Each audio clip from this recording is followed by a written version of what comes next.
ইয়াউমা ইয়াকুনুন নাসু কাল ফারাশিল মাবসুস।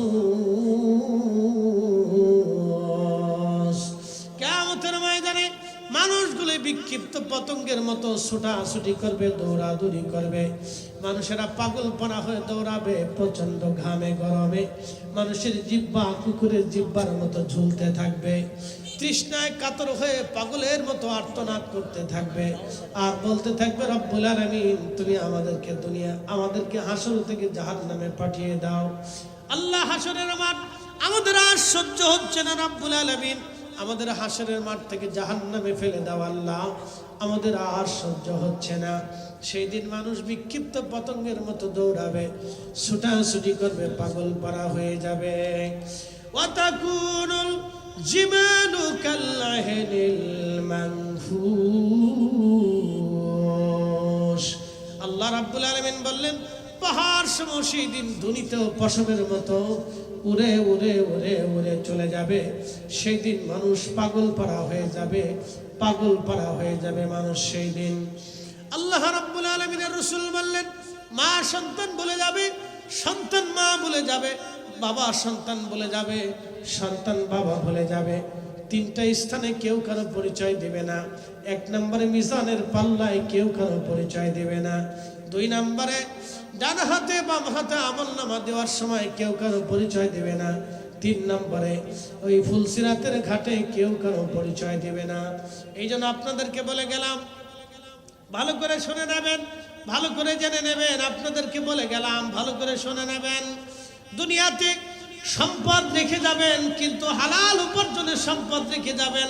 হারাম উপার্জন দিয়ে যদি সম্পদ আপনি রেখে যান, তাহলে এই সম্পদ আপনার জাহান্নামের কারণ হবে। কিয়ামত বড় কঠিন হবে, বড় বিভীষিকাময় হবে। আল্লাহর কোরআনে আল্লাহ বলেন, তারুজুল মালাইকাতু আর রূহু ইলাইহি ফি ইয়াউমিন কানা মিকদারুহু 50,000 সানা। দুনিয়ার 50,000 বছর এক জায়গা করলে যত বড় হবে, হাসরের একটা দিন হবে তত বড়।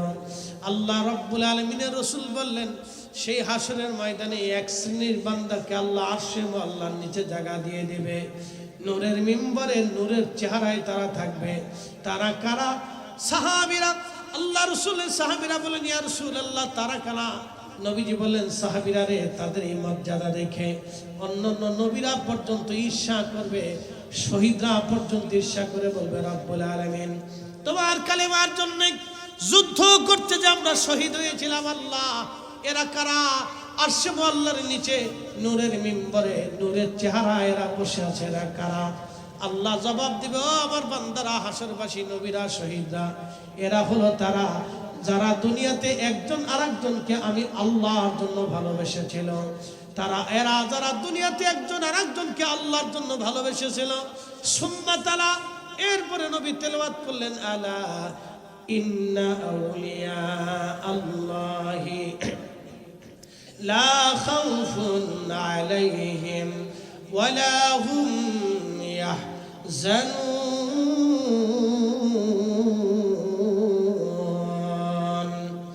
আমার আল্লাহ বললেন, সাবধান, আমার ওলি যারা, তাদের কোনো ভয় নেই, তাদের কোনো চিন্তা নাই। নবীজি আয়াত কারিমা তেলাওয়াত করলেন। তার মানে কিয়ামতের ময়দানে আরশে আল্লাহর নিচে জায়গা হবে ওলিরা, এবং যারা ওলিদেরকে ভালোবাসবে তাদের হাসরের ময়দানে আরশে আল্লাহর নিচে আল্লাহ তাদের জায়গা বরাদ্দ করে দেবে। একসাথে জোরে বলেন আল্লাহু আকবার। উপস্থিতি হাজিরিন, অনেকগুলি কথা আপনাদের সামনে বলে ফেললাম, ভালো করে বুঝে যাবেন আপনারা। আমার দেশে কোনো সমস্যা নাই, আমার দেশের একটা সমস্যা, সেটার নাম দুর্নীতি। এই দুর্নীতি যদি মাটির নিচে আমরা দাফন করতে পারতাম, এই দুর্নীতি যদি কবর দিয়ে একবারে কবরের মতো পুঁতে এরপরে সরিষা ছিটাইয়া পানি ঢেলে যদি আমরা আসতে পারতাম, তাহলে আমার দেশ সামনের দেশ হতো। আমার দেশ থেকে মাত্র 6 বছর আগে স্বাধীন হলো মালয়েশিয়া। আজকে দেখেন তারা পৃথিবীর সাথে চ্যালেঞ্জ দেয়। এত বড় উন্নত একটা দেশ, যাদের দেশে গেলে আমাদের দেশের মানুষেরা সেই দেশে চাকরি করে। তো শুধু চাকরি করে, একটা ভিসার জন্য দিনের পর দিন, মাসের পর মাস ঘুরে বেড়া, যে মালয়েশিয়ার একটা ভিসা পাই কিনা। বুঝতে পারছেন? আমাদের দেশ থেকে মাত্র 6 বছর আগে তারা স্বাধীন হলো। কই তাদের দেশে তো ইসলাম চলে যায় না, তাদের দেশে তো হিন্দু বৌদ্ধ খ্রিস্টান মুসলমান একসাথে বসবাস করতেছে।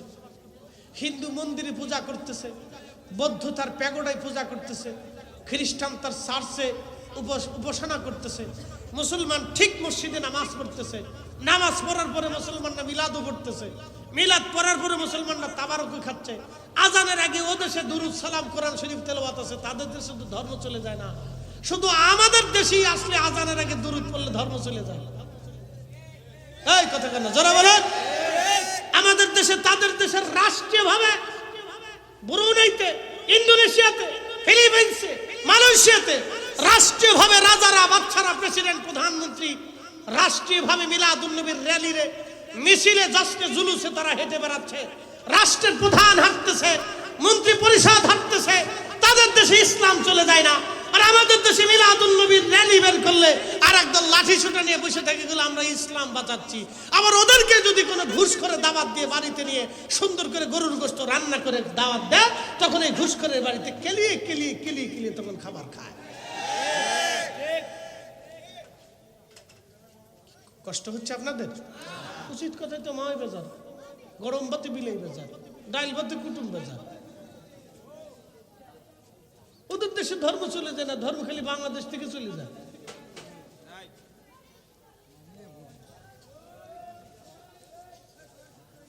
হবিগঞ্জবাসী ভালো করে শুনে যাবেন, বুঝে যাওয়াটা অত্যন্ত জরুরি। আমি কাজের কথা আপনাদের সামনে উপস্থাপন করলাম। ভাই আমার দেশে কোনো সমস্যা নাই, সমস্যা একটা দুর্নীতি। এই দুর্নীতিকে যদি কবর দিতে পারেন, আল্লাহর কসম করে বলি, আমাদের চরিত্র যদি চেঞ্জ করতে পারেন, তাহলে অবশ্যই এদেশ সুন্দর হয়ে যাবে। কারণ এদেশে খনিজ সম্পদের কোনো অভাব নাই। পুরা সিলেট ডিভিশনটা খনিজ সম্পদের উপরে ভাসমান আছে। শুধু সিলেট না, চট্টগ্রাম এবং সিলেট দুইটা ডিভিশন খনিজ সম্পদের উপরে ভেসে আছে। উত্তরবঙ্গের মাটির নিচে পাথর এবং কয়লার উপরে উত্তরবঙ্গ ভেসে আছে। পুরো উত্তরবঙ্গের মাটির নিচে পাথর, পুরা নর্থ বেঙ্গলের মাটির নিচে কয়লা, পুরা দেশটার নিচেই খনিজ সম্পদে ভরা। আপনি শুনলে গা শিউরে উঠবে। পুরা দেশটাই খনিজ সম্পদের উপর ভাসতেছে। আমার এদেশের মাটি খনিজ সম্পদ।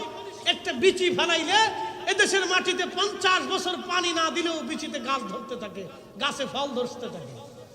এদেশের প্রত্যেকটা মানুষ সম্পদ বলে। কারণ কি?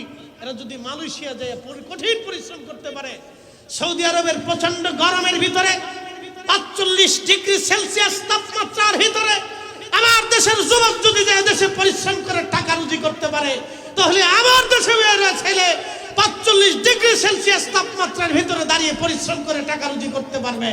কথা বলেন না কেন? ঠিক না বেঠিক? আমার দেশের প্রত্যেকটা জনগণ সম্পদ, কিন্তু এই জনগণকে সম্পদ বানানো হয় নাই, জনগণকে বোঝা বানানো হয়েছে। কারা বানিয়েছে? দুর্নীতিগ্রস্তরা বানিয়েছে। যারা দুর্নীতি করে এদেশের কোটি কোটি টাকা সুইস ব্যাংক আর বেগম পাড়ায় পাচার করে, ওরা আমাদেরকে অভাবী বানিয়ে রেখেছে, গরিব বানিয়ে রেখেছে, ভিখারি বানিয়ে রেখেছে, মিসকিন বানিয়ে রেখেছে। এই কথা কন না কেন? ওরা আমাদেরকে মিসকিন ভিখারি বানিয়ে রেখেছে। বাংলাদেশের কোন মসজিদের ইমামের বেতন নাই। মালয়েশিয়াতে যা দেখেন, একটা মসজিদের অন্তত 10টা ইমাম আছে। 10 জন ইমামের ইমাম রাষ্ট্র থেকে আসতেছে, তা হায়ার। মানে আপনাকে কি বলবো, ওই যে আমরা যে দুনিয়া ভরে চিল্লেছি, এই যে চিল্লে গলা ফেটে, আমাদের দেশের ইমামের বেতন কত? 5,000, সর্বোচ্চ 10,000। সেই 10,000 ইমামের বেতন, ওর চাকরি পাই তোর জান শেষ হয়ে গেছে। ওর বাপ দেখছে, মা দেখছে, 14 গোষ্ঠী দেখছে, তার কণ্ঠ দেখছে, চেহারা দেখছে, পোশাক আশাক দেখছে, তার আচার ব্যবহার দেখছে, বিয়ে শাদী করছে কিনা, বাচ্চা কাচ্চা আছে কিনা, বাড়ি কোন জায়গায়, সব দেখছে। মুসল্লি 36 জনের ভিতরে 32 জনে পছন্দ করছে কিনা, 2 জন না কইল কিনা, সবাই যদি কেউ হ্যাঁ এই হুজুর পছন্দ হয়েছে, তাইলে 10,000 টাকার বেতনের চাকরিও হয়। তারপরেও 6 মাস বাকি থাকে। ডাকাত কোথাকার? আমি এক গ্রামে গেছি, বললাম ইমাম সাহেবের বেতন কত? হুজুর 2000 টাকা। ইমাম সাহেব দাঁড়ায়, হুজুর 6 মাস বাকি রাখছে। আমাকে প্রত্যেক বাড়িতে আগুন ধরাই দেন, ওরা জালিম। তাই আসতে কোন কেন জোরে বলেন, ওরা জালিম। ওদের প্রত্যেক ঘরে ঘরে ঘরে ঘরে আগুন ধরাই দেন, ওরা জালিম। মাত্র 2000 টাকার একজন ইমাম পালতে পারে না, জালিম কোথাকার। এদেশের ইমামরা, আলেমরা এদেশের সমাজ নির্মাণে কত ভূমিকা রাখে জানেন? এদেশের আলেমরা বসে বসে চোরেরে বুঝাই বুঝাই সাধু বানাইছে। কি কথা কর না কেন? ডাকাতরে বুঝাই বুঝাইয়া তওবা করাইছে। এদেশের লক্ষ লক্ষ ইমামের দ্বারা লক্ষ লক্ষ মানুষ হকের রাস্তা, সঠিক রাস্তা খুঁজে পেয়েছে। কত নেশাখোর ভালো হয়ে গেছে, কত বদ মেজাজি সন্তান বাবা মার খেদমত গুজার হয়ে গেছে। অথচ ইমামের টাকা নাই, ইমামের বেতন নাই। সারা বছর শেষে ঈদের দিনও সরকার ইমামরা একটা মানে পোশাকও পর্যন্ত কিনে দেওয়ার টাকা দেয় না। আবার আমরা নাম দিছি ইসলামিক দেশ, 85% মুসলমানের দেশ বলে। সাতা কিসের মুসলমান? লজ্জা করা উচিত, এদেশে লজ্জা করা উচিত। আমার কথা শুনতে তিতে শোনা যাবে ভাই, আমার একবার বাস্তব থেকে বলতেছি। আপনি মালদ্বীপে চলে যান, প্রত্যেক ইমামের বেতন আছে। রাষ্ট্র তার ইমামের জন্য, তার চিকিৎসা ফ্রি, তার বাচ্চা কাচ্চার লেখাপড়া ফ্রি, তার বাসস্থান ফ্রি, তারপরেও তার মাসে মাসে বেতন আসছে। একসাথে কোন আল্লাহু আকবার না হয় না? আরো জোরে বলেন। এই আসতে বলতেছেন কেন? তাবারক আছে, জোরে বলেন। তা আমাদের দেশে এরকম হবে কেন? ইমামের বেতন থাকবে না কেন? ইমাম নিয়োগের সময় আপনারা এত বাছা বাছেন, কিন্তু ভোট দেওয়ার সময় এত বাছেন না। ভোট দেওয়ার সময় 500 টাকা দিলে ভোট মেরে দিয়েছেন, ক্যালকেলে ধ্যাপ ধ্যাপ ধ্যাপ ধ্যাপ করে মেরে দিয়ে। কি কথা ঠিক আছে কিনা? ভোট দেওয়ার সময় তখন আর মানুষ বাঁচেন না। ইমামতির চাকরির সময় ইমামরা বাঁচতে বাঁচতে ইমামের 14 পুরুষের জান শেষ করে ফেলেছে। তা মাত্র 10,000 টাকা বেতন। এরকম টাকা হইল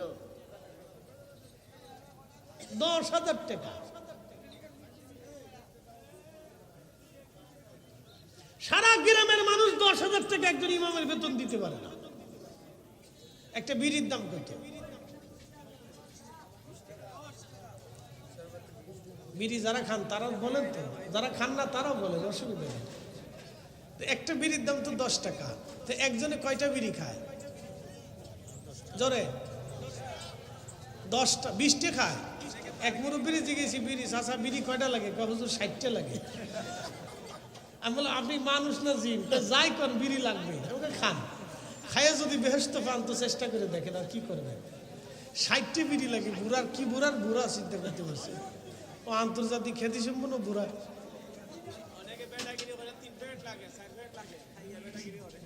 সার্টিফিকেট খাইয়ে বলে ব্যাটাগিরি করে। বিড়ি খাইয়ে যদি ব্যাটাগিরি দেখানো যায় তা তো এরকম ব্যাটাই তো দরকার দেশে। আমার দিকে তাকান। ধরেন একজনে 10টা বিড়ি প্রত্যেক দিন খায়, তো 100 টাকা বিড়ির পিছনে খরচ হলো, মাসে কত গেল? 3,000 টাকা একজন লোক তার বিড়ির পিছনে খরচ করে। ইমামের বেতন 5,000 টাকা। লজ্জা করা উচিত না?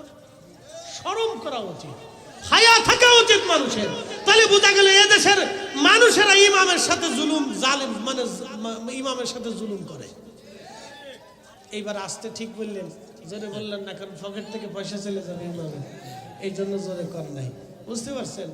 ইমামের সাথে এদেশের বহু মানুষ জুলুম করে, জুলুম করে ইমামের সাথে,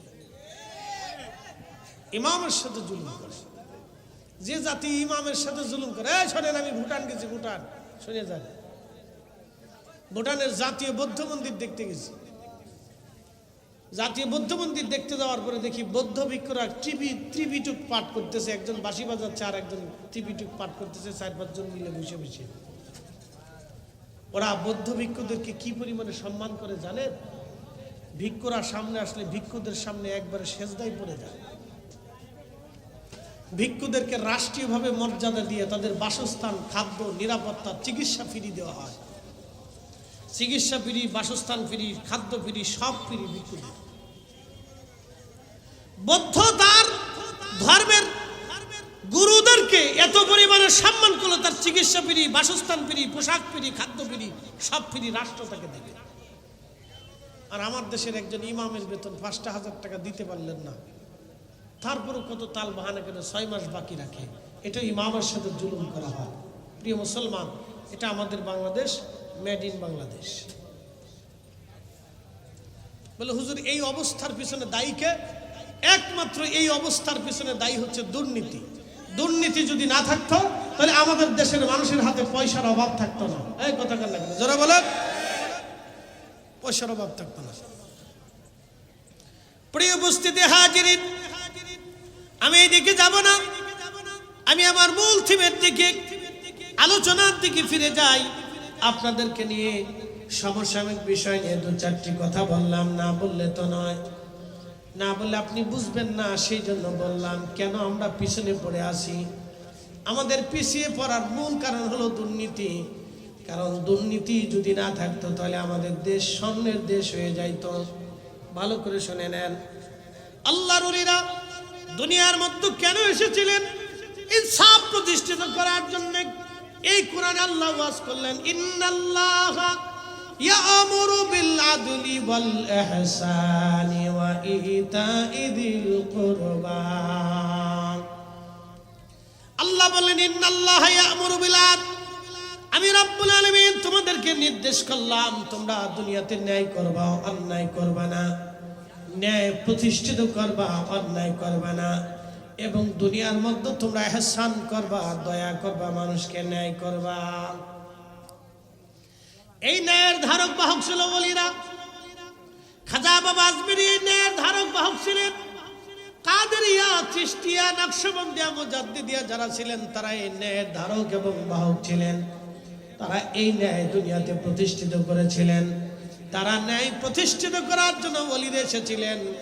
সিফা হাসান নাসিরউদ্দিন রহমাতুল্লাহ আলাইহি, ওনার হাতে শুধু তসবিহ ছিল না, ওনার হাতে তলোয়ার ছিল। আসতে বলবেন না, জোরে বলেন। শুধু তসবিহ ছিল না, ওনার হাতে তলোয়ারও ছিল। বলেন এই তলোয়ার কি উনি ভালো মানুষের বিরুদ্ধে খাটিয়েছেন না অন্যায়ের বিরুদ্ধে খাটিয়েছেন? অন্যায়ের বিরুদ্ধে তিনি তলোয়ার চালিয়েছিলেন। ইনসাফের জন্য তিনি তলোয়ার চালিয়েছিলেন। ন্যায়ের জন্য তিনি তলোয়ার চালিয়েছিলেন। এই কালেমার জন্য তিনি তলোয়ার চালিয়েছিলেন। এই ঈমানের জন্য তিনি তলোয়ার চালিয়েছিলেন। কিন্তু হ্যাঁ, ওনার এই তলোয়ার কোন নির্দোষ হিন্দুর বিরুদ্ধে লাগে নাই, কোন নির্দোষ বৌদ্ধের বিরুদ্ধে লাগে নাই। ওনার এই তলোয়ার ছিল জালেমের বিরুদ্ধে। কথা কর না কেন, ঠিক না বেঠে? সেজন্যই আল্লাহর ওলিরা জমিনে এসেছিলেন। আল্লাহ বলেন, ইন্নাল্লাহা ইয়া'মুরু বিল আদল, তোমাদেরকে নির্দেশ দিলাম তোমরা দুনিয়াতে ন্যায় করো, ন্যায়ের পক্ষে থাকো। ফিল আখিরা, দুনিয়াতেও তাদের জন্য সুসংবাদ, আখিরাতেও তাদের জন্য সুসংবাদ। দুনিয়াতেও তাদের জন্য সুসংবাদ, আখিরাতেও তাদের জন্য সুসংবাদ যারা দুনিয়াতে ঈমানে এবং আমলে নিজের জিন্দেগি গঠন করবে। ভাই আমার, ভালো করে শুনে যাবেন। হাবিগঞ্জবাসী মনোযোগের সাথে শুনবেন। আমি বলছিলাম কিয়ামতের ময়দানে সবাই বস্ত্রহীন থাকবে। সেদিন কারো শরীরে কোনো বস্ত্র থাকবে না। প্রেসিডেন্ট পুতিনের শরীরে বস্ত্র থাকবে না, প্রেসিডেন্ট ট্রাম্পের শরীরে বস্ত্র থাকবে না, বা সৌদি আরবের বাদশা যিনি তার শরীরেও সেদিন পোশাক থাকবে না। সেই দিন তিনিও পোশাকবিহীন, সবাই আমরা সেই দিন পোশাকবিহীন থাকব। আমাদের শরীরে সেই দিন কোনো পোশাক থাকবে না। দুনিয়াতে যে সম্পদ নিয়ে মানুষ লড়াই করে, মারামারি, কাটাকাটি, খুন খারাপি করে, এই সম্পদ নিয়ে যারা লড়াই করে কিয়ামতের ময়দানে এই সম্পদগুলি তার পায়ের নিচে পড়ে থাকবে। সেদিন আফসোস করবে, আহা, এই সম্পদের জন্য আমি লড়াই করেছিলাম, কিন্তু এই সম্পদ আজকে আমার পায়ের নিচে পড়ে আছে। দুনিয়ার সম্পদের জন্য, জমির জন্য মানুষ খুন খারাপি করে, মারামারি করে। সেই দিন বিরাট হাসরের ময়দান দেখে মানুষ আফসোস করবে, আহা, আজকে এত বড় ল্যান্ড জমি পড়ে আছে, কিন্তু আমি কারো দিকে তাকানোর সময় নাই, কেউ আমার দিকে তাকানোর সময় আজকে পাচ্ছে না। আল্লাহ বললেন, ইয়াউমা ইয়াকুনুন নাসু কাল ফারাশিল মাবসুস। কিয়ামতের ময়দানে মানুষগুলো বিক্ষিপ্ত পতঙ্গের মতো ছোটাছুটি করবে, দৌড়াদৌড়ি করবে। মানুষেরা পাগলপনা হয়ে দৌড়াবে, প্রচন্ড ঘামে গরমে মানুষের জিহ্বা কুকুরের জিহ্বার মতো ঝুলতে থাকবে। তৃষ্ণায় কাতর হয়ে পাগলের মতো আর্তনাদ করতে থাকবে, আর বলতে থাকবে, রব্বুল আলামিন, তুমি আমাদেরকে হাসর থেকে জাহান্নামে পাঠিয়ে দাও। আল্লাহ, হাসরের মাঠ আমাদের আর সহ্য হচ্ছে না, রব্বুল আলামিন আমাদের হাসরের মাঠ থেকে জাহান্নামে ফেলে দাও আল্লাহ, আমাদের আর সহ্য হচ্ছে না। সেই দিন মানুষ বিক্ষিপ্ত পতঙ্গের মতো দৌড়াবে, ছুটাছুটি করবে, পাগল পারা হয়ে যাবে। ওয়াতাকুনুল জিমালু কাল্লাহিল মানফুশ। আল্লাহ রাব্বুল আলামিন বললেন, পাহাড় সমূহ সেই দিন ধ্বনিত পশমের মতো উড়ে উড়ে উড়ে উড়ে চলে যাবে। সেই দিন মানুষ পাগল পারা হয়ে যাবে, পাগল পারা হয়ে যাবে মানুষ সেই দিন। আল্লাহ রাব্বুল আলামিনের রাসূল বললেন, মা সন্তান বলে যাবে, সন্তান মা বলে যাবে, বাবা সন্তান বলে যাবে, সন্তান বাবা বলে যাবে। তিনটা স্থানে কেউ কারো পরিচয় দেবে না। এক নম্বরে মিজানের পাল্লায় কেউ কারো পরিচয় দেবে না। দুই নম্বরে ডান হাতে বাম হাতে আমলনামা দেওয়ার সময় কেউ কারো পরিচয় দেবে না। তিন নম্বরে ওই ফুলসিরাতের ঘাটে কেউ কারো পরিচয় দেবে না। এই জন্য আপনাদেরকে বলে গেলাম, ভালো করে শুনে নেবেন, ভালো করে জেনে নেবেন। আপনাদেরকে বলে গেলাম, ভালো করে শুনে নেবেন। দুনিয়াতে সম্পদ রেখে যাবেন, কিন্তু হালাল উপার্জনের সম্পদ রেখে যাবেন।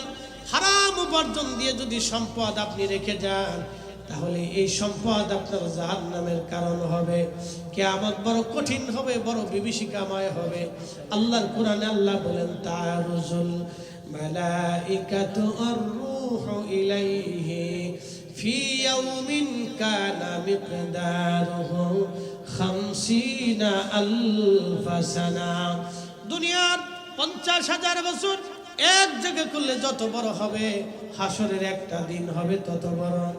আল্লাহ রাব্বুল আলামিনের রাসূল বললেন, সেই হাসরের ময়দানে এক শ্রেণীর বান্দাকে আল্লাহ আরশে আল্লাহর নিচে জায়গা দিয়ে দিবে।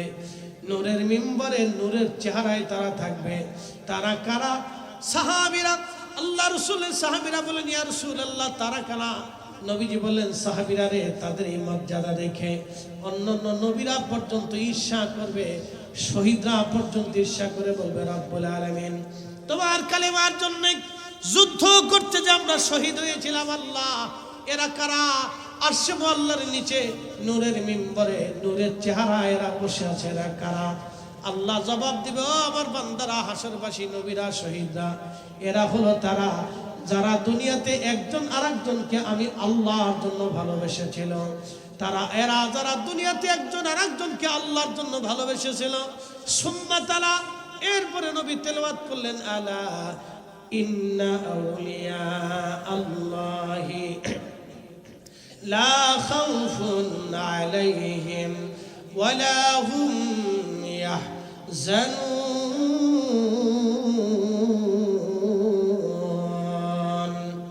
আমার আল্লাহ বললেন, সাবধান, আমার ওলি যারা, তাদের কোনো ভয় নেই, তাদের কোনো চিন্তা নাই। নবীজি আয়াত কারিমা তেলাওয়াত করলেন।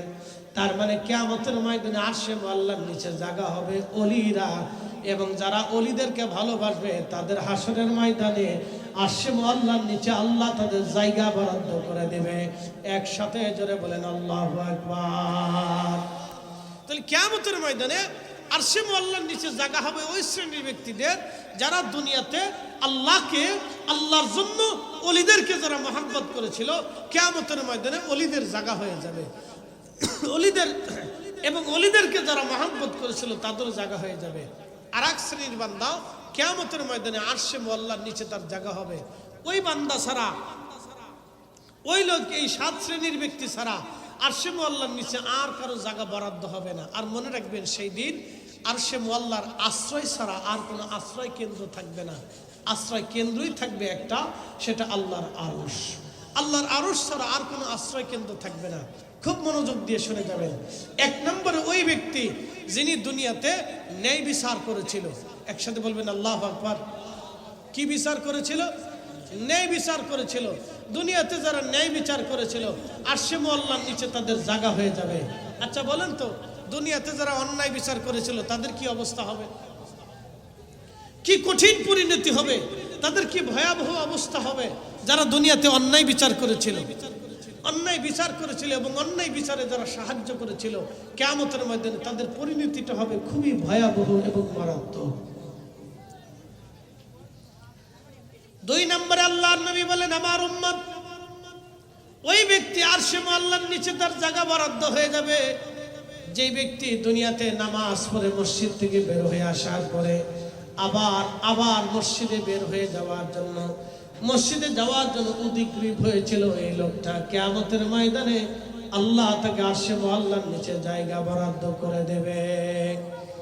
প্রথম নম্বর ওই ব্যক্তি যিনি ন্যায় বিচার দুনিয়াতে করেছিল। 2 নম্বর ওই ব্যক্তি যিনি নামাজ পড়ে মসজিদ থেকে বের হয়ে এসেছিল, আবার মসজিদে যাওয়ার জন্য উদ্গ্রীব হয়ে থাকতো, অর্থাৎ তার দিলটাকে মসজিদের সাথে ঝুলিয়ে রাখতো।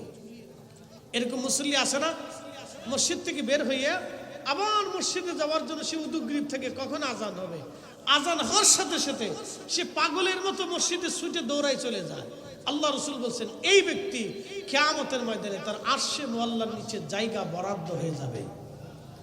আরেক ব্যক্তি আরশে মুআল্লার নিচে জায়গা বরাদ্দ হবে, সেই ব্যক্তি ওই ব্যক্তি দুনিয়াতে যে ডান হাতে দান করত কিন্তু বাম হাতে জানতো না, ডান হাতে দান করত কিন্তু বাম হাতে জানতো না, এই ব্যক্তি আরশে মুআল্লার নিচে তার জায়গা বরাদ্দ হয়ে যেত হবে। 3 নম্বর আরেক ব্যক্তি ওই ব্যক্তি সেই যুবক যাকে কোনো সুন্দরী নারী জেনা করার জন্য আহ্বান করেছিল, এদেশের মানুষ এখন জেনারে গুনাহ মনে করে না। শুধু এদেশ না, সারা পৃথিবী, সারা ওয়ার্ল্ড জেনায় সয়লাভ হয়ে গেছে। সারা পৃথিবী, উন্নত বিশ্বগুলি তো কোনো কথাই নেই, উন্নত বিশ্ব থেকে শুরু করে সারা পৃথিবী এখন জেনায় সয়লাভ হয়ে গেছে। জেনাকে তারা পাপই মনে করে না, গুনাহই মনে করে। এটা যে একটা মহাপাপ এটা মানুষ ভুলেই গেছে। জেনা করা যে জঘন্য পৈশাচিক কার্য এটা মানুষ ভুলে গেছে, এটা মনে নাই। বুঝতে পারছেন, এটা মানুষ ভুলে গেছে, এটা মানুষ ভুলে গেছে যে জেনা যে কঠিন গুনাহ এটা মানুষ ভুলে গেছে, এটা মনেই নেই। শোনে যান, কয়দিন আগে ভূমিকম্প লারা দিয়েছিল না? কেন লারা দিয়েছে? ভাবতেছেন ভূমিকম্প আসছে আর আসবে না? কখনোই না। আপনাদেরকে আজকে একটা তথ্য দিয়ে যাই।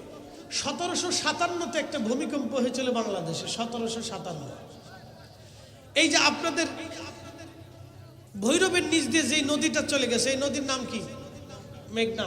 এই নদীটা কোথা দিয়ে প্রবাহিত হতো জানেন? এই নদীর অববাহিকা ছিল বর্তমান যে কুমিল্লা ক্যান্টনমেন্ট আছে, এই ক্যান্টনমেন্টের এই পাশে যে লালমাই পাহাড় আছে, এই পাহাড়ের পাশ দিয়ে নদীটা প্রবাহিত হতো। কিন্তু নদীটা ঘুরিয়ে নরসিংদীর এইখান দিয়ে একেবারে দাউদকান্দির নিচ দিয়ে বের হয়েছে। কারণটা কি বলেন তো? 1757-তে একটা ভূমিকম্প হয়েছিল, প্রলয়ঙ্করী ভূমিকম্প। এই ভূমিকম্পে নদীর গতি পরিবর্তন হয়ে 30 থেকে 40 কিলোমিটার দূর দিয়ে দাউদকান্দির নিচ দিয়ে নদীটা প্রবাহিত হচ্ছে, অথচ এই নদী ছিল লালমাই পাহাড়ের পাশ দিয়ে। এবার আপনি বুঝে যান, সেন্ট মার্টিন দ্বীপ পৃথিবীতে কখনো ভাসমান ছিল না, এটা সাগরের নিচে ছিল। সেন্ট মার্টিন দ্বীপ কখন আসলো? 1797-তে একটা ভূমিকম্প হলো।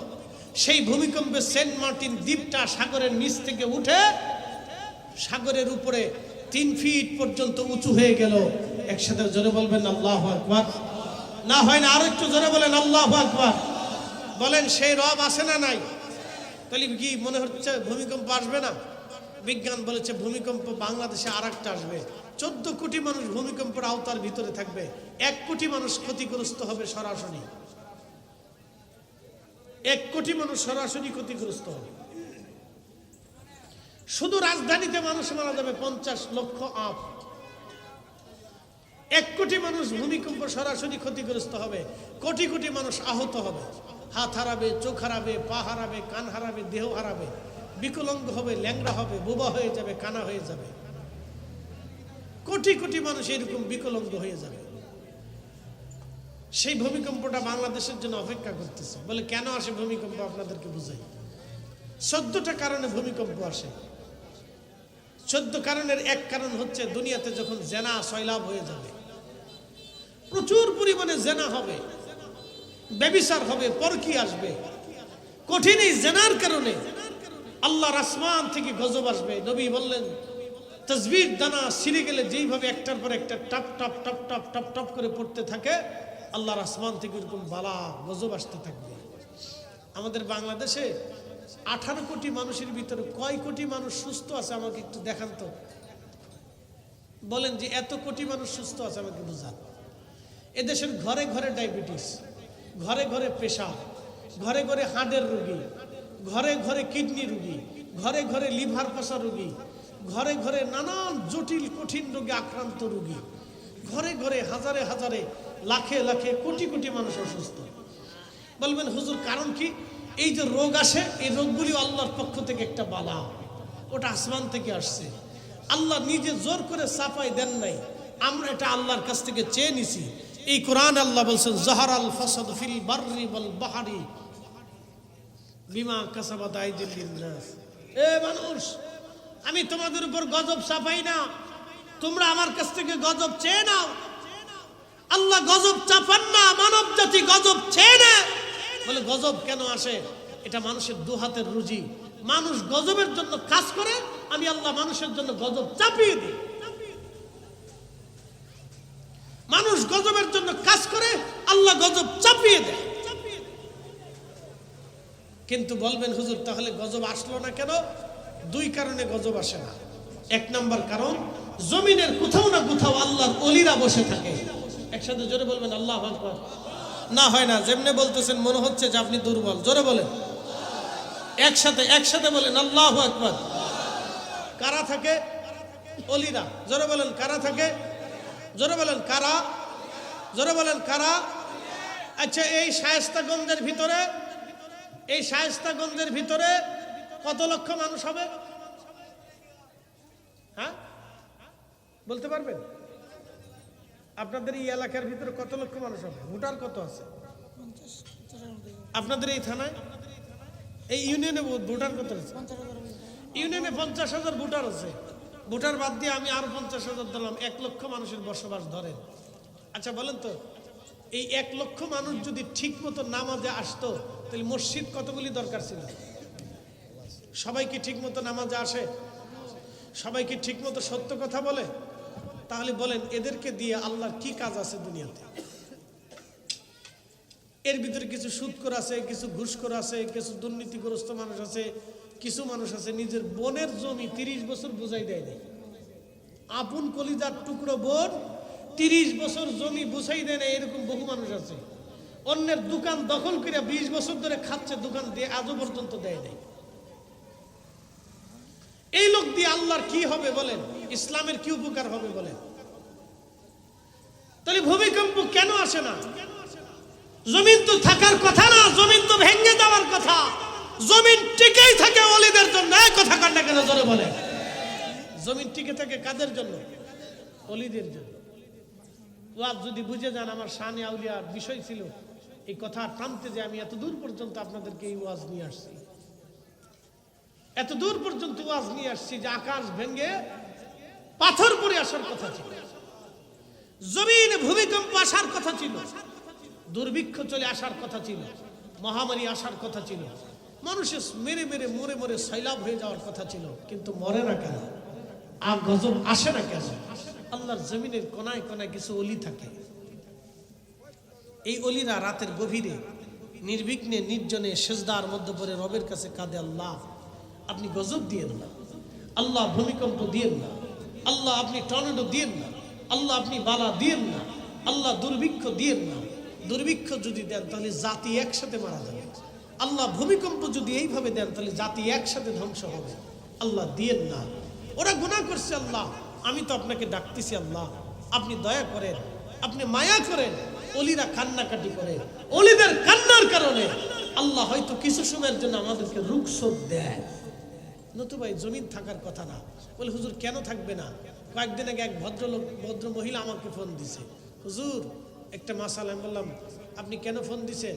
বলতেছে হুজুর মাফ করবেন, একটা জিনিস জানার জন্য ফোন দিছি, আমি বিপদে পড়ে ফোন দিছি। বললাম বলেন কি বিপদ? বলতেছে হুজুর আমার স্বামী তার আপন সৎ বোনের মেয়ের সাথে জেনা করে। এই মুসলমান আমার দিকে দেখান তো, জমিন কেন থাকবে বলুন? দুর্ভিক্ষ কেন আসবে না বলুন তো আমাকে বুঝান। জমিনে মানুষ কয়জন আছে বুঝান আমাকে।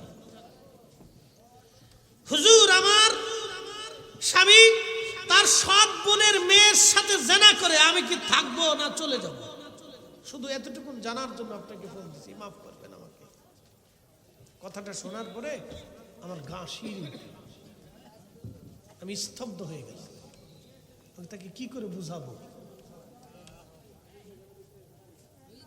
বলেন তো? বোনের মেয়ের সাথে জেনা করা তো বোনের সাথে জেনা করা। কি নিকৃষ্ট মানুষ! তা কুত্তা কোনোদিন চিন্তা করে না, কুত্তাও চিন্তা করে না, গরু ছাগলে চিন্তা করে না, হাঁস মুরগি ভেড়া বকরিতে চিন্তা করে না, যেই চিন্তা মানুষ করে ফেলছে। পরশুদিন নিউজে দেখলাম এক মহিলা তার স্বামীর বিরুদ্ধে মামলা করছে, বলে তার 10 বছরের মেয়ের সাথে সে জেনা করে, ধর্ষণ করে, মেয়েকে যে ধর্ষণ করে। এই কথা শুনলে আপনার ঘাসির উঠবে না? যে বাবার কাছে যদি মেয়ের নিরাপত্তা না থাকে তাহলে পৃথিবীতে একজন নারীর নিরাপত্তা কোথায় আছে? তার অর্থ হচ্ছে আমরা আইকামে জাহিলিয়াতকে ফেল করে ফেলেছি। শুধু জমিনে ওলি যদি না থাকতো তাহলে জমিন ভেঙে আল্লাহ জমিনে পাথর নিক্ষেপ করে, আল্লাহ ভূমিকম্প দিয়ে একসাথে পৃথিবীর মানুষকে গায়েব করে দিয়েছে যদি ওলি না থাকতো। এই কথা বললে কেন? ঠিক আছে? নারায়ে তাকবীর, নারায়ে রিসালাত, নারায়ে রিসালাত, নারায়ে গাউসিয়া। কিন্তু আফসোস আমরা ওলিদেরকে বুঝলাম না, আমরা ওলিদেরকে বুঝলাম না। আমরা কেউ আছি ওলিদের মাজার ভাঙ্গিয়ে চিন্তা করতেছি আমরা একবার ইসলাম প্রতিষ্ঠিত করব। কি আশ্চর্য, কি আশ্চর্য! একটা ব্যাধি আমাদের দেশে আসলো, মহামারীর মতো ছড়াই গেছে, নাম দিছে তৌহিদি জনতা। কি আশ্চর্য! কবর থেকে একটা মানুষ উঠাইয়া লাশ পুরাইতে হবে, এই ইসলাম তাকে কে শিখিয়েছে? কোন কালেমায়, কোন কিতাবে, কোরআনের কোন পৃষ্ঠাতে, রসুলের জিন্দিগির কোন হাদিসে আসে? বলেন, আবু জাহেলের চাইতে নিকৃষ্ট কাফের দুনিয়াতে কেউ আছে যে আল্লাহ রসুলকে তিলে তিলে তিলে তিলে তিলে তিলে কষ্ট দিয়েছে? সেও তো বদরের যুদ্ধে নিহত হওয়ার পরে নবী তার হাত কাটে নাই, নাক কাটে নাই, তার দেহকে বিকলঙ্গ করে নাই, তার বডির সাথে নবীজি কোনো অত্যাচার করে নাই। সাহাবাই کرام তার বডিতে আগুন ধরিয়ে পুড়িয়ে সারখার করে দেয় নাই। ওরা কি করেছে? সাহাবীরা তার লাশটা ধরে নিয়ে কুয়ার মধ্যে ফেলে দিয়েছে।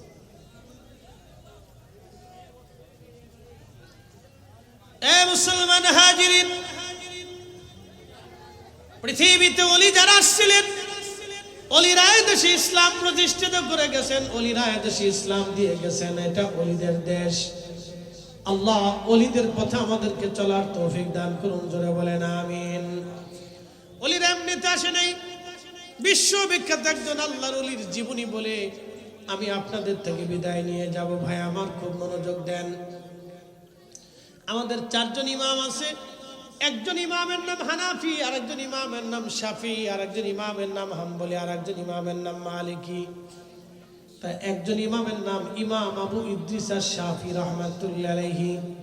তখন উনি মুসলিম মিল্লাতের খলিফা ছিলেন, খলিফা হারুনুর রশিদ। যদি কোনোদিন মক্কাতুল মুকাররমায় আপনি যান, তাহলে যাওয়ার পরে আপনি দেখবেন মক্কা নগরীতে আরাফাতের মাঠ পর্যন্ত একটা নহর আছে। এই নহরের নাম নহরে জুবাইদা।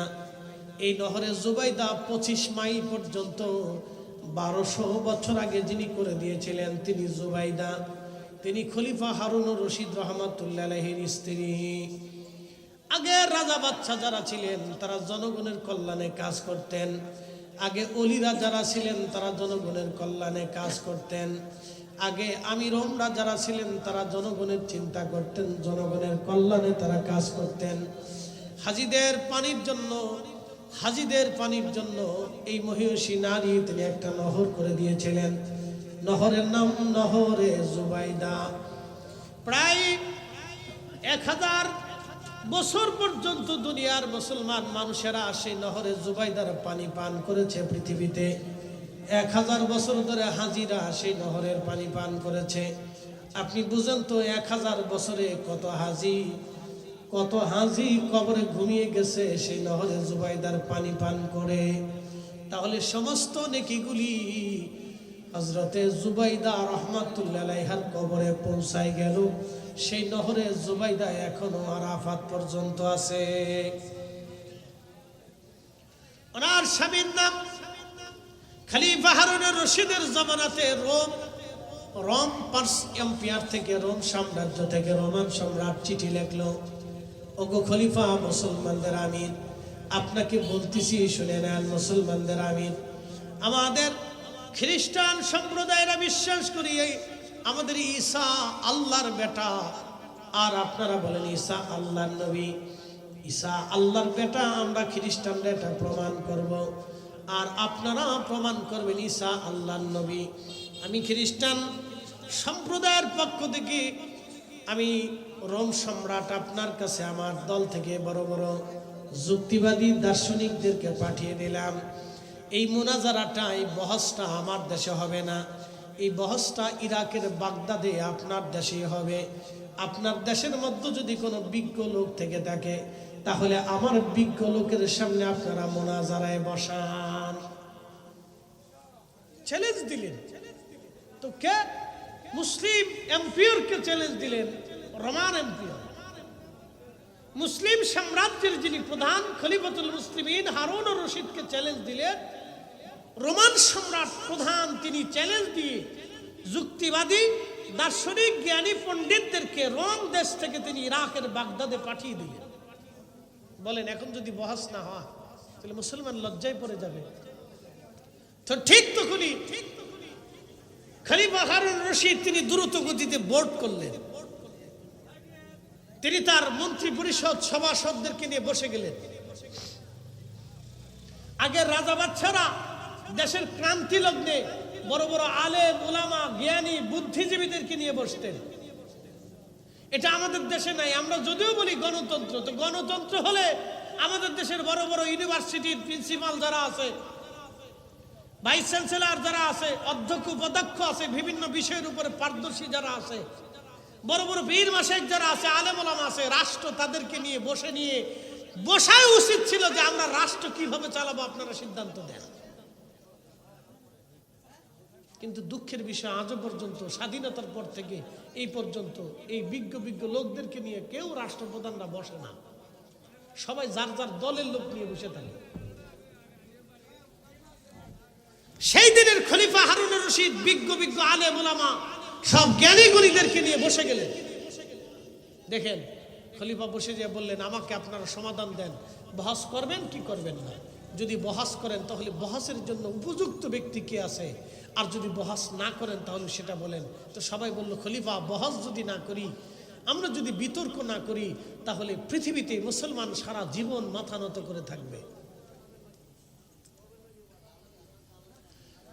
পৃথিবীতে মুসলমান সারা জীবন মাথা নত করে থাকবে। তাহলে কি করা যায়? বলে আমাদের পৃথিবীতে একজন আলেম আছে, এই আলেমের নাম হযরত ইমাম আবু ইদ্রিস আশ-শাফিঈ। পৃথিবীর সবচেয়ে বড় আলেমদের মধ্যে ইনি বর্তমান বড় আলেম এবং বড় আল্লাহর ওলি। উজির বললেন, হুজুর ওনাকে দিয়ে যদি আপনি বহস করান তাহলে আশা করা যায় বিজয় হবে। খলিফা হারুন আর রশিদ বললেন, তাহলে চিঠি লেখেন। কি চিঠি লিখব? দ্রুত গতিতে বলেন সে যেন ইরাকের বাগদাদে চলে আসে, কারণ খ্রিস্টানরা আমাদের দিকে রওনা হয়ে গেছে, তারা আসবে, আমরাও থাকবো, বহস হবে। খলিফা হারুন আর রশিদ চিঠি পাঠিয়ে দিলেন। তখন তিনি বাইতুল আকসার ইমাম ছিলেন, ইমাম আবু ইদ্রিস আশ-শাফিঈ। তখন বাইতুল আকসা ফিলিস্তিন মুসলমানদের দখলে ছিল। বর্তমান Iran, Iraq, Oman, Yemen, Qatar, Dubai, Saudi Arab, Bahrain, Jordan, Syria, Lebanon, Libya, Tunisia, Algeria, Nigeria, Morocco, Sudan এবং মিশর থেকে শুরু করে পৃথিবীর বিরাট একটা অংশ খলিফা হারুন আর রশিদ রহমাতুল্লাহ আলাইহি তিনি শাসন করতেন। এমনকি তুরস্কের কিনারা পর্যন্ত তিনি শাসন করতেন। বিরাট এই দেশ শাসন করতেন খলিফা হারুন আর রশিদ রহমাতুল্লাহ আলাইহি। ভাই আমার, তখন হুজুরের কাছে চিঠি পাঠাইলেন। হুজুর চিঠির জবাব দিলেন, খলিফা আমি খ্রিস্টানদের সাথে বহস করব, কিন্তু শর্ত হলো বহস হবে দজলা নদীর পারে এবং সময়টা হবে জোহরের নামাজের পরে। আমি বহস করব, সময় হবে জোহরের নামাজের পরে, স্থান হবে দজলা নদীর পারে। খলিফা চিঠি পাঠিয়ে দিলেন, হুজুর আপনি চলে আসেন, আপনি যেইভাবে শর্ত দিবেন আমি শর্ত মেনে নিব, কিন্তু তারপরও বহস করতে হবে। কারণ মুসলমান এই বহাসে যদি একবার হেরে যায় সারা জীবন মুসলমান মাথা নিচু করে থাকবে, মুসলমানের ইজ্জত দেখানো যাবে না। আল্লাহু আকবার। তেলের গাড়ি তেলে চলি, হাওয়ার গাড়ি হাওয়ায় উড়ে, বিনা তেলে চালাই গাড়ি নবী সুলাইমান। আমরা সেই মুসলমান, আমরা সেই মুসলমান, আমরা সেই মুসলমান। কিন্তু আমাদের সেই রুহানিয়াত, সেই অস্তিত্বকে আমরা বিলীন করে ফেলেছি, হারিয়ে ফেলেছি। আমরা সেই মুসলিম, আমাদের কথা শুনলে বাতিলরা থরথর করে কাঁপতো। আমরা সেই মুসলমান। হবিগঞ্জবাসী শুনে যাবেন, খলিফা হারুনুর রশিদ রহমাতুল্লাহ আলাইহি দজলা নদীর পরে মঞ্চ বানাইলেন। লক্ষ লক্ষ মানুষ আসলো, আমির ওমরা আলেম উলামা এসে গেল, খলিফা নিজে উপস্থিত হয়ে গেলেন। খ্রিস্টান মিশনারিরাও চলে আসলো, তারাও বসে গেল। আজকে বিতর্ক হবে মুসলমানদের সাথে খ্রিস্টানদের। সব ধর্মের মানুষ আসছে বহাল দেখার জন্য। লক্ষ লক্ষ মানুষ ইরাকের বাগদাদে বহজ দেখার জন্য চলে আসলেন। হবিগঞ্জবাসী ভালো করে বুঝে যান, ইসলাম ওলিদের কাছে নিরাপদ ছিল, ইসলাম ওলিদের কাছেই নিরাপদ থাকবে। এবং ইসলামের ঝান্ডা যদি কখনো কারা উড়ায়, তাহলে ওলিরাই ইসলামের ঝান্ডা উড়াবে। ওলিদের কাছে ইসলামের ঝান্ডা উড়বে। ভালো করে শুনলেন তো, খলিফা হারুনুর রশিদ রহমাতুল্লাহ আলাইহি বিরাট মঞ্চের ইন্তজাম করে লক্ষ লক্ষ মানুষ আসছে বহাজ দেখার জন্য দজলা নদীর পাড়ে। বহাজ শুরু হবে, জোহরের নামাজের সময় হয়ে গেল। হযরত ইমাম আবু ইদ্রিস আশ-শাফিঈ রাহিমাহুল্লাহ তিনি জোহরের নামাজ পড়ার জন্য জোহরের নামাজের সময় স্টেজে উপস্থিত হলেন। খলিফাকে বললেন, খলিফাতুল মুসলিমিন, আমি নামাজ পড়ে তারপরে বহাস করব, আগে একটা জায় নামাজ দেন, আগে আমি নামাজ সেরে নেই। খলিফা হারুনুর রশিদ রাহমাতুল্লাহি আলাইহি তিনি জায় নামাজ নিলেন, জায় নামাজ দিলেন। হযরত ইমাম শাফিঈ জায় নামাজ নিলেন। জায় নামাজ খানা নিয়ে তিনি দজলা নদীর মধ্যে জায় নামাজ বিছায়ে দিলেন। দজলা নদীর উপরে পানির উপরে জায় নামাজ ভাসতে লাগলো। ওই জায় নামাজের উপরে ইমাম আবু ইদ্রিস শাফিঈ দাঁড়িয়ে গেলেন। জায় নামাজ পানির উপরে ভাসে, সেই দিন পানি তার জায় নামাজ ডুবাই নাই। জায় নামাজ নিয়ে দজলা নদীর মাঝখানে তিনি পুরা জোহরের নামাজ আদায় করলেন। জোহরের নামাজ শেষ। নামাজ শেষ করার পরে ইমাম আবু ইদ্রিস শাফিঈ ডাক দিলেন, এ খ্রিস্টানেরা, তোমরা কারা বহাস করার জন্য আমার কাছে আসছো বলো। কলিজার মধ্যে যদি তোমাদের সাহস থেকে থেকে বহাস করার যোগ্যতা যদি থাকে, তাহলে তোমরা চলে আসো। আমি ইমাম ইদ্রিস শাফিঈ আজ দজলা নদীর মাঝখানে যাই নামাজ পড়ে অপেক্ষায় করলাম। তোমাদের যদি সাহস থাকে তাহলে তোমরাও আজকে আমার সামনে দাঁড়াও। আজকে বহাস স্টেজে হবে না, আজকে বহাস আমরা দজলা নদীর মাঝখানে যাই নামাজে দাঁড়ায় করব। একবার জোরে বলা যাবে আল্লাহু আকবার। এই মুসলমান, ভালো করে শুনে,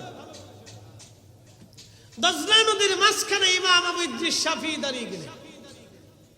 দজলা নদীর মাঝে দাঁড়িয়ে গেলেন, নামাজ চলতেছে, নামাজ শেষ। আচ্ছা এই খ্রিস্টানেরা, এই খ্রিস্টানেরা আসো, তোমরা প্রমাণ করবা ঈসা আল্লাহর বেটা, আর আমি এই নামাজের উপরে দাঁড়াইয়া প্রমাণ করবো ঈসা আল্লাহর নবী।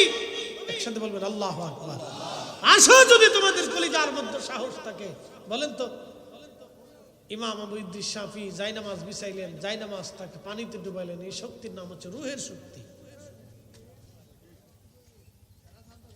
এই শক্তির বদৌলতে হযরতে শাহজালাল ইয়ামানি মুজাররিদি রাহমাতুল্লাহ আলাইহি তিনি সুরমা নদীর উপর জায়নামাজ বিছিয়ে দিলেন। সেই দিন যদি উনি সুরমা নদীর উপর জায়নামাজ বিছাইতে না পারতেন, তাহলে আজকের এখানে মাহফিল হতো না। এই আস্তে বলবেন না, জোরে বলেন, আজকের এইখানে মাহফিল হতো না। ইসলাম তো দূরের কথা, কালেমা তো দূরের কথা, কালেমার তো প্রশ্নই আছে। যদি সেই দিন ওনার জায়নামাজ সুরমা নদীর নিচে ডুবে যেত তাহলে আজকের ইসলাম এখানে পেতেন না। এত সুন্দর মঞ্চ করে আবার ওয়াজ করবেন, এত সোজা, এত সোজা। জানতো স্পেনে এত সুন্দর করে একটা মানুষের সাথে একটা ওয়াজ দিয়ে দেখেন তো, স্পেনে জানতো, ডেনমার্কে জানতো, নরওয়েতে চলে জানতো, দেখি পারেন কিনা, ফ্রান্সে জানতো, জার্মানিতে যান, ইটালিতে যান, ইউরোপে সেনজানে আনসেনজানে চলে জানতো, দেখেন পারেন কিনা এরকম একটা স্টেজ সাজাইয়া। জানতো চীনে স্টেজ সাজাই এরকম একটা মাহফিল করতে পারেন কিনা। অত দূর যাওয়া লাগবে না, আপনি ভারতেই চলে যান, গুজরাটে চলে যান, তো এরকম একটা স্টেজ সাজায় দেখেন পারেন কিনা। দিন এত সোজা। খাজা বাবা আজমিরি কি ওয়াজ করেছিলেন, তার জবানের হুজুত কি ছিল, তার রুহের শক্তি কি ছিল, যে একজন না দুইজন না 90 লক্ষ মানুষ কালেমা পড়ে মুসলমান হয়েছিল। আমরা সেই দলের নাম আহলে সুন্নাত ওয়াল জামাত, অথচ আমরা বানাইছে বেদাতি আর মাজার পূজারি। কথা কর না কেন, ঠিক না বেটা? আমরা বলতেছে ওরা মাজার পূজারি। আমরা হলাম সেই জামাত, যেই জামাতের আকাবিররা এদেশের মানুষকে কালেমার শিক্ষা দিয়েছে, ঈমান দিয়েছে, কালেমার পতাকা আল্লাহর আকাশে উড়িয়েছে, অথচ আমরা বানাইছে বেদাতি। আমরা আজকে তাদের কাছে হয়েছে বেদাতি। কি আশ্চর্য! উদর পিন্ডি বুদর করে চুরি করছে একজন, চাপাইছে আরেকজনের গাড়ির উপরে। বুঝতে পারছেন? উদর পিন্ডি বুদর গাড়ি। বেদাতি কি আর বেদাতি বানাইছে কাকে? আচ্ছা বলেন তো, মুনাজাত বন্ধ করে দেওয়া এটা সুন্নাত। মুনাজাতকে বন্ধ করে দেওয়ার যারা চেষ্টা করতেছে ওরা হলো অরিজিনাল বেদাতি। আর আমরা যারা মুনাজাতকে প্রতিষ্ঠিত রাখার চেষ্টা করতেছি আমরা হইছি অরিজিনাল সুন্নতি। আমরা সুন্নতের জন্য লড়াই করি। এই কথা কার না কেন যারা বলেন, আমরা কিসের জন্য লড়াই করি? সুন্নতের জন্য লড়াই করি, যে এটা জিন্দা রাখতেই হবে, আর ও আসছে এটা বন্ধ করতেই হবে। তাহলে যে বন্ধ করতে আসছে ও সুন্নতকে বন্ধ করার জন্য আসছে, আর আমরা নবীর সুন্নতকে প্রতিষ্ঠিত রাখার জন্য জিহাদ করতেছি। তাহলে অরিজিনাল আমরাই হচ্ছে সুন্নতি, কিন্তু হয়েছে আমরা হয়েছি বেদাতি। কি আশ্চর্য! উদর পিন্ডি বুদর করে চুরি করছে একজন, চাপাইছে আর একজনের গাড়ির উপরে। প্রিয় উপস্থিতি, ভালো করে শুনে নেন হাজিরিন। হযরত ইমাম শাফি রাহমাতুল্লাহ আলাইহি দজলার দাইনামাজি দজলার উপরে দাঁড়িয়ে আছেন। তোমাদের যদি কলিজায় সাহস থাকে তো আসো, আজকে বহাস দজলা নদীর মাঝখানেই হবে। লক্ষ লক্ষ মানুষ দজলা নদীর দিকে তাকিয়েছে হা করে, হা হা, এটা কি হলো, এটা কি করে সম্ভব, এটা আবার কোন বিদ্যা, যে বিদ্যায় দজলার পানি থেকে ডুবায় না? এটা আবার কোন বিদ্যা, যেই বিদ্যা দজলার পানিতে ডুবাই না থাকে? হযরত ইমাম শাফিঈ যখন ডাক দিলেন, খ্রিস্টান মিশনারি যিনি প্রধান ছিলেন, যিনি বহাসের প্রধান ছিলেন, তিনি তখন ডাক দিয়ে বললেন, হুজুর আমাদের বহাস লাগবে না, আপনি চলে আসেন, স্টেজে চলে আসেন, আমরা আপনার ওই কালেমা পড়ব, যেই কালেমা আজকে আপনাকে এত বড় সম্মানিত করেছে।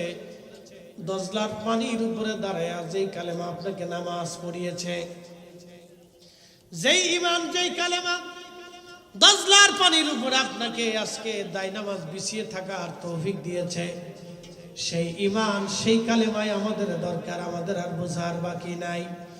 আমরা আপনার কাছে এসে এই স্টেজে আপনার হাতে কালেমা পড়ে আমরা মুসলমান হয়ে আমরা আমাদের আখিরাতের জিন্দেগি ধন্য করার জন্য আসছি। হুজুর আমরা বহস করব না, আপনি দজলা থেকে চলে আসেন। একবার জোরে বলা যাবে কি আল্লাহু আকবার? এরা মুসলমান, এরা ওলি।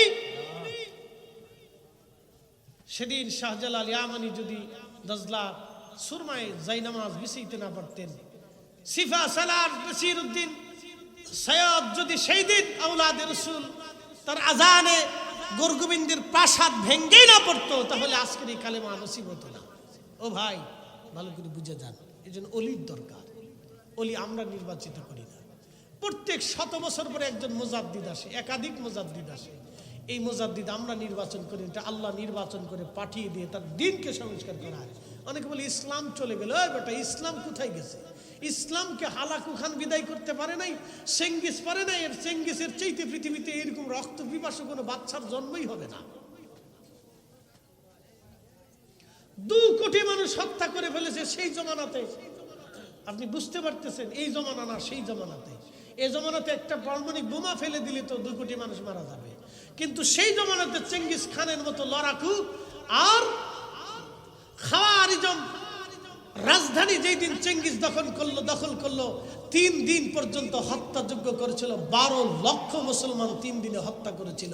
কিন্তু খাওয়ারিজম এখনো আছে, সেই শহর এখনো আছে, সেই শহরে কালেমার আজান এখনো হয়, কিন্তু চেঙ্গিসের সাম্রাজ্য নেই।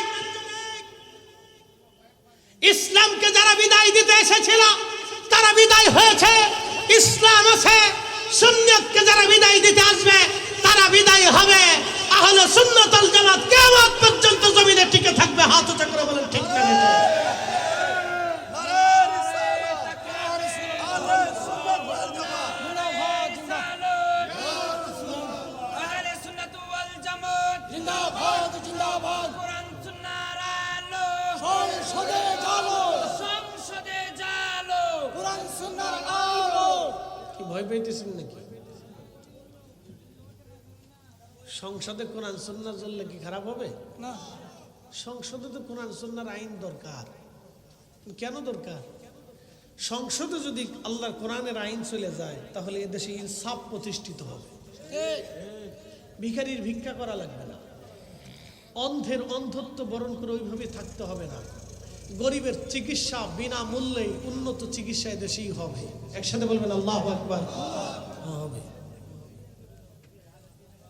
আল্লাহ তৌফিক দিক, বলেন আমিন। আমিন। ভয় পায়েন না, ভয় পাওয়ার কিছু নেই।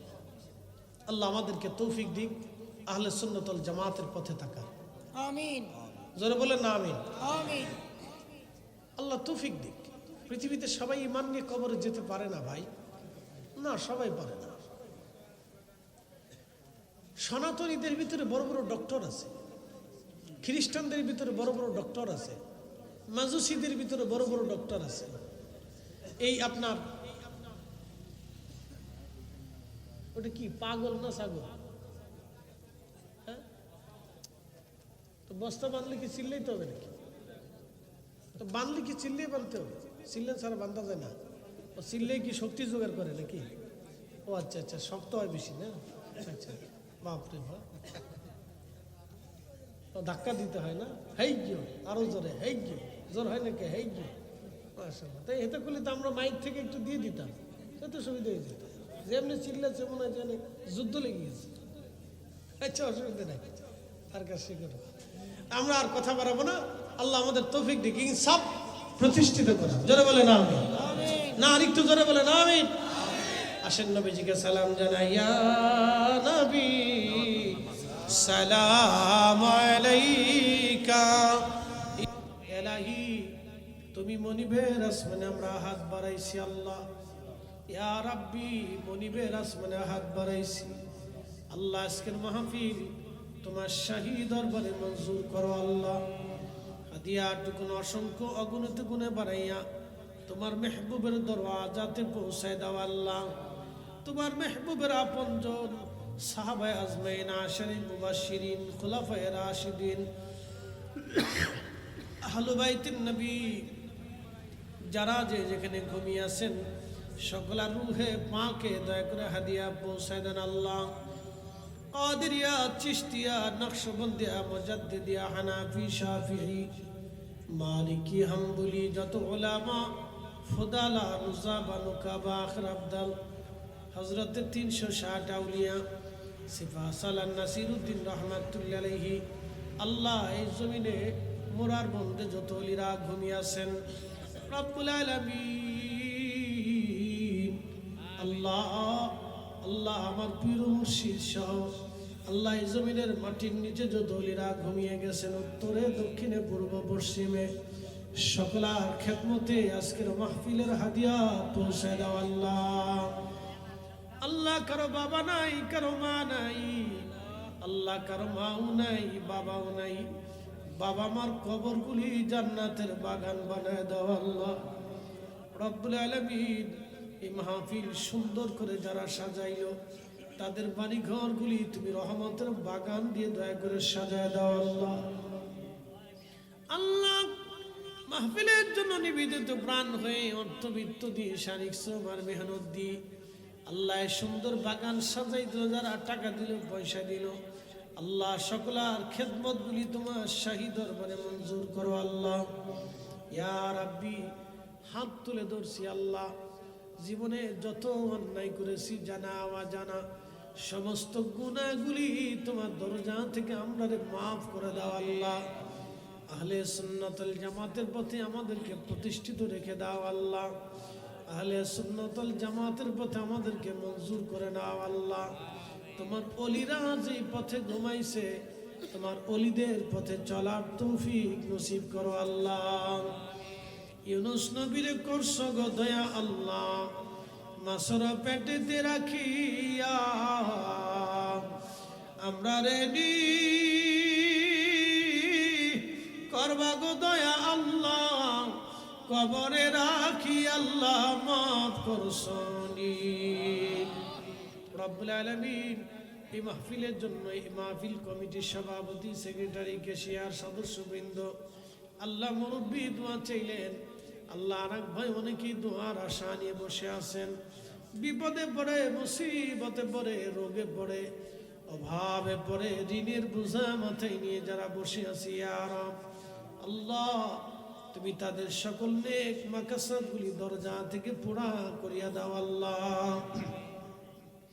এখানে অনেকে আছে জীবনে তোমার রসুলের বারগাহের মেহমান হতে পারে নাই আল্লাহ, তোমার হারামে তারা যেতে পারে নাই। একবার হলো মক্কা মদিনা জিয়ারতের তৌফিক নসিব করো আল্লাহ। আল্লাহ ভূমিকম্প দিয়ে, টর্নেডো দিয়ে, অভাব দিয়ে, অভিযোগ দিয়ে, দুর্ভিক্ষ দিয়ে আমাদের জমিনকে তুমি ধ্বংস করো না আল্লাহ। প্রাকৃতিক দুর্যোগ, ভূমিকম্প এবং টর্নেডো দিয়ে, মহামারী দিয়ে, দুর্ভিক্ষ দিয়ে, গৃহযুদ্ধ দিয়ে আল্লাহ আমাদের উপরে বিপদ তুমি সাফায়া দিও না আল্লাহ। ইয়া রাব্বি, এই জমিনের মাটির নিচে তোমার যত অলিগণ ঘুমাইছে আল্লাহ, তাদের উসিলায় আমাদের জমিনকে দয়া করে হেফাজত করো আল্লাহ। আমাদের দেশের স্বাধীনতার সার্বভৌমত্বকে তুমি রক্ষা করো আল্লাহ। আমাদের দেশের অর্থনীতিকে তুমি দয়া করে সমৃদ্ধশালী করো আল্লাহ। আলহামদুলিল্লাহি রাব্বিল আলামিন, আসসালাতু ওয়াসসালামু আলা রাসূলিহিল কারীম। আল্লাহ সাকারাতের বিছানা আসবে, মৌতের যন্ত্রণা আসবে, কঠিন সময় আমাদের জবানে জারি করো মধুর কালেমা লা ইলাহা ইল্লাল্লাহু মুহাম্মাদুর রাসূলুল্লাহ।